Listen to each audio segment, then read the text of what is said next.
नमस्कार दोस्तों, स्वागत है आपका प्लास्टिक प्रोडक्ट डिज़ाइन सीरीज़ में। तो ये हमारा वीडियो नंबर 23 है और इस वीडियो में हम देखेंगे step to design the mould runner system. और इसी वीडियो के पार्ट 2 में, जो कि मैं अलग से इस वीडियो में अपलोड करूँगा, तो उसमें हम guidelines for effective runner design और डिज़ाइन कंसिडरेशन देखेंगे, जो कि इसका नेक्स्ट पार्ट होगा। और अगर आपने अभी तक चैनल को सब्सक्राइब नहीं किया है तो सब्सक्राइब कर दीजिए। हम जो प्लास्टिक प्रोडक्ट डिज़ाइन है वो स्टार्ट टू एंड कंप्लीट करने वाले हैं और बाद में जो है शीट मेटल, कास्टिंग, इन पे जो है सीरीज जो है हम बनाएंगे। तो आप वीडियो को कंटिन्यू कीजिए और चैनल को सब्सक्राइब करके बेल आइकॉन को दबा दीजिए ताकि ये जो वीडियो है आपको मिलते रहे। तो रनर सिस्टम क्या होता है? तो रनर जो है ये हमारा जो मटेरियल होता है, मोल्टन मटेरियल, जो प्लास्टिक मोल्टन मटेरियल होता है, वो स्क्रू से गेट तक जो ले जाने का जो काम करते हैं वो करते हैं रनर। एक चैनल की तरह होते हैं। तो चैनल की तरह ये जो है ये मोल्टन मेटल को हेल्प करते हैं स्क्रू टू गेट तक पहुंचाने में। तो रनर सिस्टम बहुत ही इम्पोर्टेंट है। तो इस पे ऑलरेडी मैंने 2-3 वीडियो अपलोड कर दिए हैं और रनर क्या होते हैं, टाइप्स ऑफ रनर कौन कौन से होते हैं, तो ये मैंने वीडियो अपलोड कर दी है। तो रनर जो है, रनर सिस्टम मोल्ड में बहुत ही इम्पोर्टेंट होता है ताकि वो कंसिस्टेंट फ्लो मेंटेन कर सके, मिनिमाइज वेस्ट ऑफ मटेरियल। इससे जो है इन प्रीवियस जो वीडियो था उसमें मैंने बताया था कि हम जो है मटेरियल वेस्ट कैसे कम कर सकते हैं। दो टाइप के रनर होते हैं, कोल्ड और हॉट रनर। तो हॉट रनर में जो है मटेरियल वेस्टेज बहुत ही कम होता है compare to cold runner system में।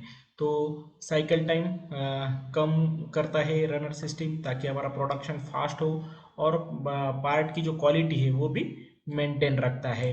अगर हमारा अच्छा मतलब रनर सिस्टम अगर हमने प्रॉपरली डिज़ाइन किया है तो पार्ट में जो है डिफेक्ट्स आने के चांसेस बहुत ही कम हो जाते हैं और पार्ट की जो क्वालिटी है वो हमें अच्छी मिलती है।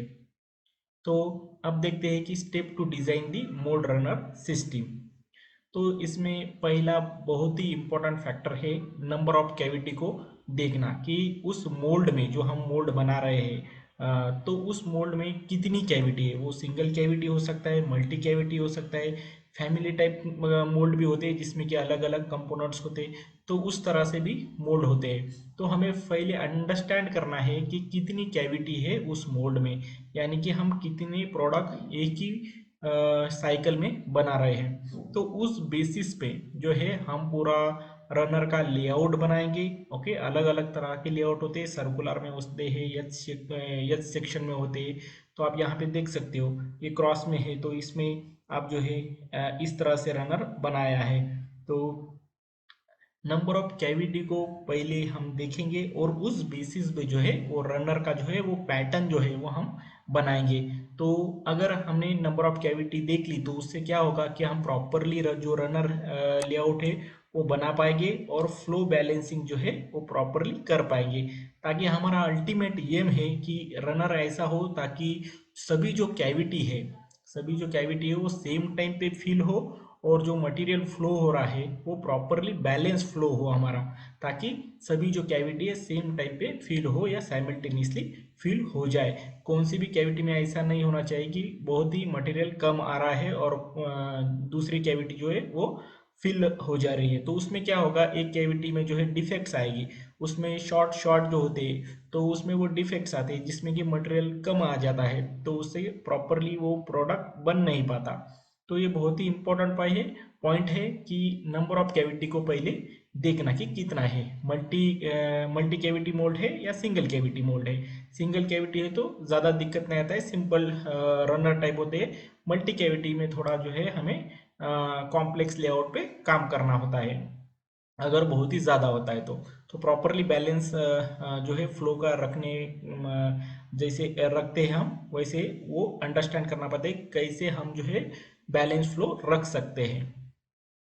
अभी नेक्स्ट पॉइंट है हमारा कि select the type of runner system. तो दो तरह के रनर सिस्टम होते हैं, एक तो कोल्ड रनर सिस्टम होता है और दूसरा हॉट रनर सिस्टम होता है। कोड रनर सिस्टम में जो है वो गेट जो है, गेट और रनर ये दोनों जो है प्रोडक्ट के साथ साथ बाहर आते हैं। तो उससे क्या होता है, उसको ट्रिम करके हमें निकालना पड़ता है और वो वेस्टेज जाता है, उसको बाद में हम रिसाइकल कर सकते हैं। लेकिन ये जो है, ये प्रोडक्ट के साथ साथ जो है वो मटेरियल जो है वो बाहर निकलता है। लेकिन कोल्ड हॉट रनर सिस्टम में क्या होता है, ये रनर जो है ये हॉटेड कंडीशन में रखा जाता है।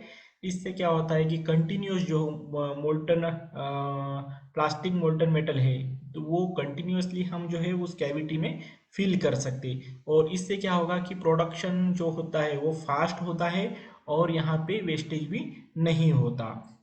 तो कोल्ड रनर जो सिस्टम होता है ये सिंपल पार्ट के लिए, और जहाँ पे हमारा प्रोडक्शन जो है बहुत ही कम करने वाले हैं उस टाइम पे हम कोल्ड रनर सिस्टम यूज़ करते हैं। और हॉट रनर सिस्टम जो है वो हम जहाँ पे हमें वॉल्यूम ऑफ प्रोडक्शन, जहाँ के बहुत सारे क्वांटिटी निकालने हैं, ओके, तो प्रोडक्शन अगर हमारा क्वांटिटी प्रोडक्शन अगर ज़्यादा है उस टाइम पे हॉट रनर सिस्टम यूज़ होता है। लेकिन यहाँ पे जो है प्रॉपरली हमें टेम्परेचर को मेंटेन करना होता है रनर का, और तो वो एक पॉइंट है। दूसरा तीसरा है हमारा रनर लेआउट। तो जैसे कि मैंने बताया, एक बार आपने अगर कैविटी को देख लिया कि वो कितनी कैविटी में बनने वाला है, सपोज मेरा प्रोडक्ट जो है 8 कैविटी में बनने वाला है, तो उसके हिसाब से उस प्रोडक्ट की ज्योमेट्री को आपको देखना पड़ेगा कि प्रोडक्ट का ज्योमेट्री कैसा है, शेप कैसा है, साइज कितना है। तो उसके बेसिस पे जो है आपको रनर का लेआउट बनाना पड़ेगा। तो ये एक सिंपल एग्जांपल है रनर लेआउट। ये ऐसे क्रॉस में भी हो सकते हैं, सर्कुलर में हो सकते हैं, एच टाइप में हो सकते हैं। तो हमें जो है प्रोडक्ट का शेप, साइज और वेट का लोकेशन, जहाँ से मटेरियल जो है अंदर इंजेक्ट होने वाला है कैविटी में, तो ये प्रॉपरली जो है हमें रखना पड़ता है। तो उसके हिसाब से जो है पूरा जो है हम रनर का लेआउट बनाएंगे, ताकि जो है ऐसा लेआउट बनाएंगे जिससे कि जहाँ से वो स्प्रू का या मटेरियल आ रहा है वहाँ से वो सभी कैविटी जो है इक्वल डिस्टेंस पे रहे, और हमारा जो रनर है वो रनर का लेंथ भी मिनिमम रहे, ताकि अगर ज़्यादा लेंथ का रनर का हो गया तो वो उससे क्या होगा, प्रेशर ड्रॉप हो जाएगा और कैविटी जो है प्रॉपरली फिल नहीं हो पाएगी। तो इंजेक्शन मोल्डिंग में टेम्परेचर और प्रेशर को प्रॉपरली मेंटेन करना होता है, ये बहुत ही इंपॉर्टेंट पैरामीटर है, मैंने पिछले वीडियो में भी आपको बताया था। तो वो प्रॉपरली मेंटेन करना होता है। तो ज़्यादा हम लॉन्ग जो रनर है या ज़्यादा लंबे रनर जो है वो भी हम डिज़ाइन नहीं कर सकते। तो रनर लेआउट है, तो उससे हिसाब से जो है हम बनाएंगे। नेक्स्ट है हमारा डिजाइन दी रनर ज्योमेट्री। तो रनर ज्योमेट्री अलग अलग तरह की होती है, जैसे कि इसका जो रनर का शेप है वो सर्कुलर टाइप में हो सकता है, हाफ सर्कुलर हो सकता है, ट्रेपेजॉइडल, रेक्टेंगुलर, यू शेप में। तो ये शेप है एक्चुअली। तो इस शेप के बेसिस पे जो है हम जो है मशीन करते हैं दोनों मोल्ड में। तो ये एक मोल्ड का हो गया, ये सेकंड मोल्ड हो गया। तो अगर आप देखोगे फुल राउंड जो है वो ज़्यादातर फुल राउंड ही यूज़ करते हैं, ये बहुत ही इफ़िशियंट है और प्रेशर जो लॉस होता है वो बहुत ही कम होता है इसमें, और फ्लो का जो यूनिफॉर्मिटी है वो मेंटेन रखते हैं ये सर्कुलर सेक्शन। तो इससे क्या होगा, ये दोनों मोल्ड में जो है हमें मशीन करना पड़ता है। तो हाफ जो है वो हम एक मोल्ड में मशीन करेंगे और सेकंड हाफ जो है हम सेकंड मशीन में मोल्ड में मशीन करेंगे, और ये दोनों जब मोल्ड एक जगह पे आ जाएंगे तो ये फुल राउंड हो जाता है। तो इस तरह, और अगर दूसरे शेप देखोगे आप तो ये अलग, मतलब एक ही साइड में जो है वो मशीन किए हुए हैं। ओके, तो जनरली जो है इसको भी हम जो है दो मोल्ड में भी मशीन कर सकते हैं, पर जनरली जो है एक ही साइड में मशीन किया जाता है। नेक्स्ट पॉइंट है डिटरमाइन दी रनर साइज। तो रनर का साइज जो है जनरली 3 mm टू 8 mm तक जो है वेरी होता है।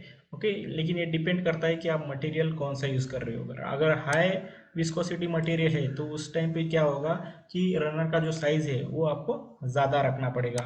अगर लो विस्कोसिटी मटेरियल है तो उस केस में आप छोटा जो रनर का साइज़ है वो भी आप यूज़ कर सकते हो।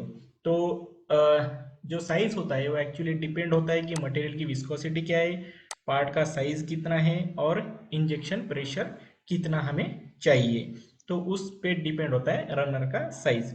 रनर का जो लेंथ है वो हमें शॉर्ट रखना है जितना पॉसिबल हो सके, क्योंकि हमें जो है प्रेशर ड्रॉप नहीं होने देना है, और मशीन साइकिल टाइम जो है वो कम रखने का है। क्योंकि नज़दीक नज़दीक या शॉर्ट रनर अगर रहते हैं तो उस केस में जो है कैविटी तक मटेरियल जो है वो जल्दी पहुंच जाता है।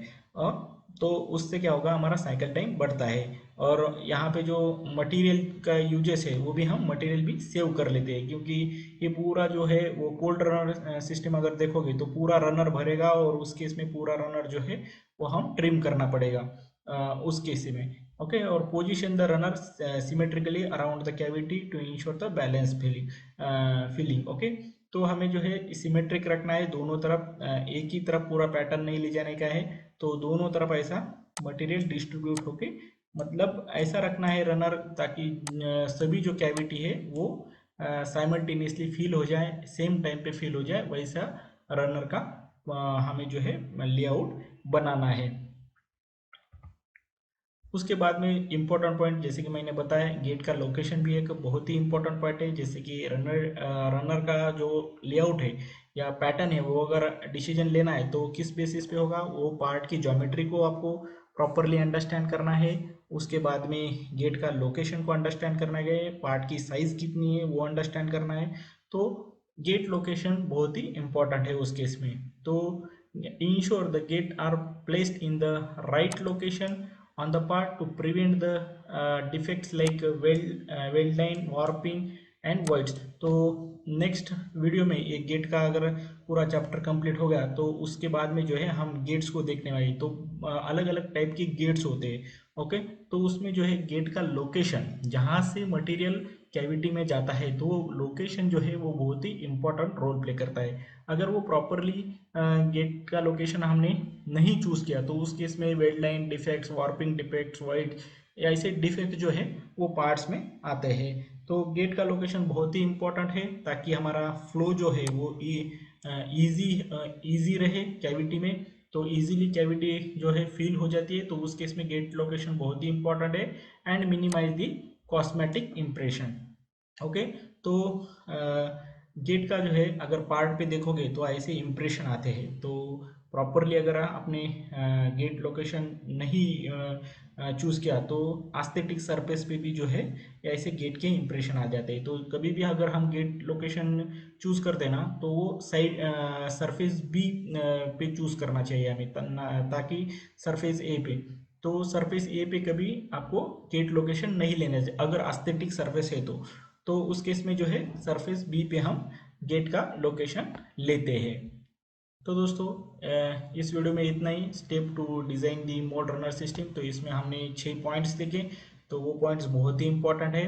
अगर आपको इस वीडियो में कुछ डाउट है या कुछ आपको जानकारी और चाहिए तो आप कमेंट बॉक्स में लिख दीजिए, मैं आपको ज़रूर रिप्लाई करूँगा। और अगर आपने अभी तक चैनल को सब्सक्राइब नहीं किया है तो सब्सक्राइब कर लीजिए और बेल आइकन को भी दबा दीजिए।